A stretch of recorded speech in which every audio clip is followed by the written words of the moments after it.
Your boy KP X negotiated Oh, a new contract with the Washington Wizards.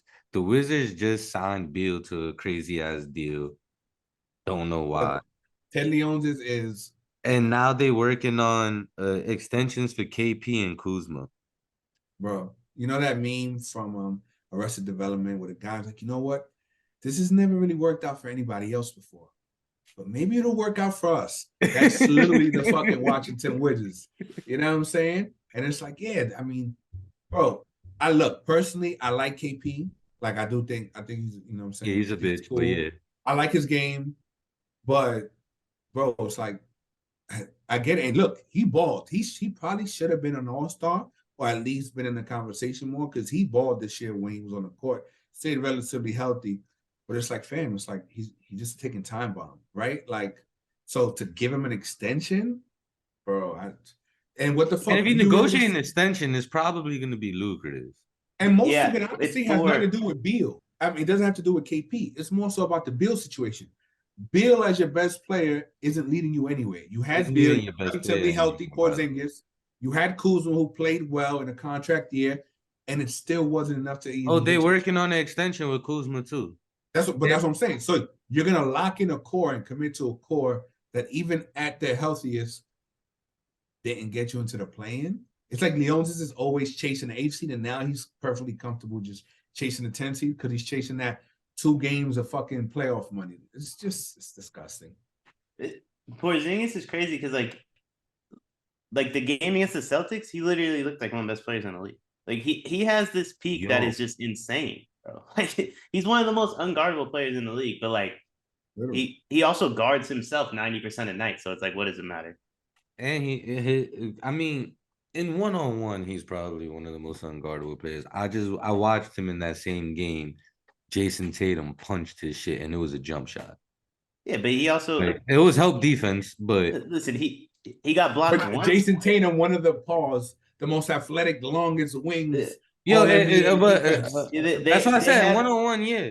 they had success one time. He had like 40 points and missed like 8 shots. Denny Congrats, Avdia bro. had like Congrats. You fucking blocked him one Denny time. Avdia had like 30 points on them though. Like that was more crazy to me. Here's the thing about But KP. my His biggest offense issue isn't with listen. KP has always been he's a bitch ass motherfucker. Can't It's not stay even healthy. that. He a It's his bitch off look. the court, a bitch on the court. And how the fuck you 7'3" and can't average a double double? Well, because he's on the perimeter taking threes, so he's not going to Even when average he as many plays in the rebounds as a post, bro. fucking as Steven Adams. Look, the thing about KP is offensively, he's a known quantity. Even when he was in Dallas, where him and Luka really didn't quote unquote mesh, their pick and roll numbers were top 5 in the league as a duo. So it did work. It's just their personalities didn't mesh. The problem with KP is defensively. If he can, if his lateral quickness is to the point where you can actually get away with him playing at the 5, and you have somebody at the 4 that maybe is longer, can get in there and help rebound, then you can be a really good fucking team. But if he's not able to, if you can't get away with playing him at the 5 and you have to play him next to a traditional center, that's where that nullifies a lot of his unicorn qualities. Because then on offense, it's an awkward fit. Now he doesn't have as much space to operate. But if you're playing 4 out and you give KP the ball at the elbow or at the top of the key, bro, he's gonna fucking dominate. You know what I'm saying? He's that fucking good offensively. But it's defensively that fucked you up because then a traditional center then helps neuter his offense. So, but the talent was never a question. So should they give him the extension?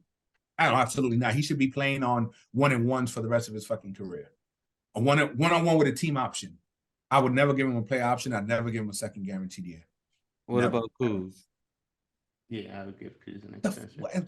That now the problem with Kuz is that because the salary cap is rising, like if you told me, yo, he got 25 million a year, initially I'm gonna be like, ooh, that's disgusting. But then you might tell me that 25 is what 16 was 2 years ago. And then it's like, well, you're talking about it in that way. Well, based on percentage of the cap, maybe it's not that gross. But I mean, think about Kuzma, it's like, all right, who, if he's your fourth best player, yeah, there's worse ways to build a team. But if he's your second or third, what the I fuck think am he I could building? be your third best player. He was the third best player this year. It depends on your first two are. And well, yes. If you got two studs, number 1 and 2, all right. But if you're number two, it's He's not another like one that hurts you on defense too, though. Like, but he tries though. He tries. He gives effort. He's just not that good of a defender. I'm just not trusting him. He was in a contract. He had everything to play for and put his best foot forward. I'm sorry, I don't trust it. So I'm not committing fucking 4 or 5 years to him. He played pretty good early in his career before Braun got there. He was good with Braun. He was okay with Braun. They've missed Kuzma the last few years. They've missed more than Kuz, but that's just because of the lack of depth. So somebody like Kuzma would have been fucking like amazing. But like what Kuzma brings to the table is exactly what a team like that's missing. You know what I mean? Like he ain't gonna be the best player on the team, but if he's like a part of the core, like he's a very good core piece. Yeah, but if he's the fourth option offensively, does he even look the way that he looked this year? Where most of the times he was either the first or the second. When Bill was out, he was either the first or second offensive option night to night. And so whenever you put Kuz in that situation, he starts playing like Russ. Nah. Yeah, like he just be forcing everything. But that's why I like him take like a third, fourth seat. He starts forcing everything. Now, of course, you want him to be aggressive, but he be doing a lot of stupid shit when you don't give him a higher usage rate. That's why I like Kuz though, is he's shown his ability to be like successful in a bunch of different roles. There's a lot of players we just throw on teams and hope that they can figure it out, and 9 times out of 10 they don't ever figure it out. Like Kuzma, I don't care what team you throw him on. Like, yes, there will be a learning curve. Yes, there will be bad games, just like any 20-something-year-old player. But like, I know Kuzma can play any role for any team. He started. He's come off the bench. He's been the number 1 option. He's been the 4th option, the 5th option. Like he's done pretty much everything in a very small period of time. I take him over like DeAndre Ayton. So you giving him that contract extension if you Washington then? Yeah, because whether you keep this team or you don't keep this team, like Kuzma can play on whatever team you're fielding. That's the most important thing. Like if you give Porzingis the contract extension and then get rid of Beal, you're going to get rid of Porzingis, right? Like you're not going to build around Porzingis. But like Kuzma, he's like Lauri Markkanen, right? Like we were like, yo, Utah should trade Lauri Markkanen, but it's like, I mean, obviously he's not as good as Lauri Markkanen. Lauri Markkanen was an all-star, but like Lauri Markkanen, he can be the best player on this team while they're figuring it out. And then once they figure it out, you know he can sit back into that role that you're looking for. He's done it before. Okay, I disagree a little bit because here's the thing. I would give him that contract if my core was already set, right? Like the Warriors. You look at the Warriors. Does it really matter what they paid Poole? No, right? At that point, it's just the owner's money. Does it matter what they paid Wiggins? No, give him a fucking super duper max. Who gives a fuck? The core is the core. But if you don't have that core set, then giving him too big of a bag will then make finding your true number 1 or your true number 2 that much harder. So the opportunity cost is a lot higher. You don't have the core in place. Whereas if you already got your team, like, then, and it's just like, yo, we're just going to be signed to whatever, and it's just luxury tax money, bro, give him whatever the fuck you want, because it doesn't matter. He's not preventing you from getting the play that you need to take the next level. But I don't think he makes sense for a team like the Wizards. You know what I'm saying? I don't think we're in an era where you clear the books anymore. Like there's with the play-in, I think free agency is taking a bit of a dip, and I think it's going to take a bigger dip. Like having manageable contracts of players that like other teams will have interest in, regardless of who you're trading them to, I think is extremely important. Like that's how Phoenix got Kevin Durant. Like Mikal Bridges is a guy that every team in the league feels like they can put out there, right? Like you could tank with Mikal Bridges. You can middle with Mikal Bridges. You can compete with Mikal Bridges. Like Kuzma's not Mikal Bridges, but he can do the same thing. So like if a Portland says, hey, we're going to trade Dame Lillard, like if I'm Washington, I don't go after Dame Lillard, but if they decide to do that, like Kuzma's the perfect salary filler. I like Kuz. I think it'd be a smart move to keep him for everything you just said, Deion.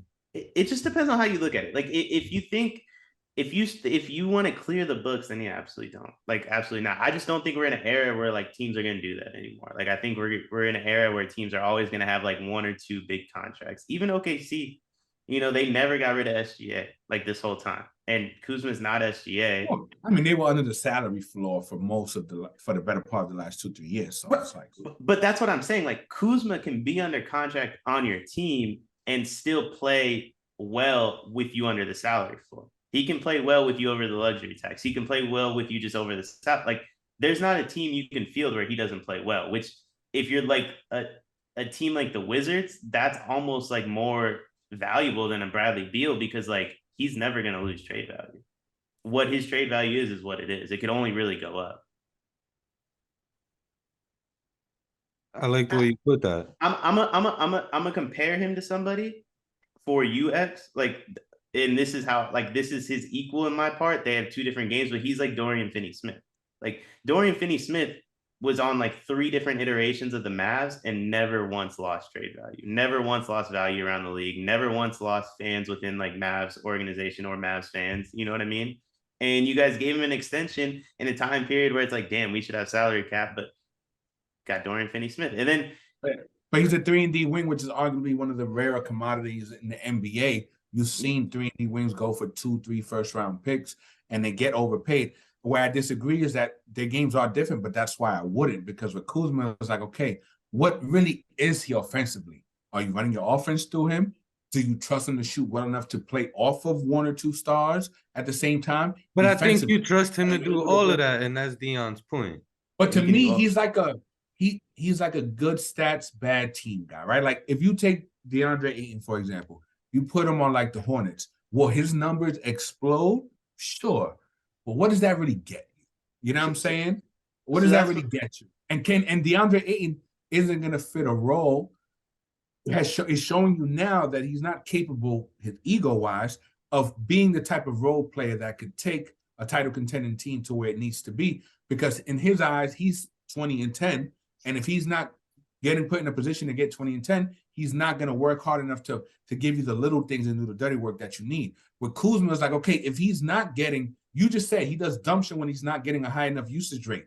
So if you put him on a contending team and he's not getting that high enough usage rate, then at that point, what is he doing? Is he locking down for you? He doesn't play good enough defense.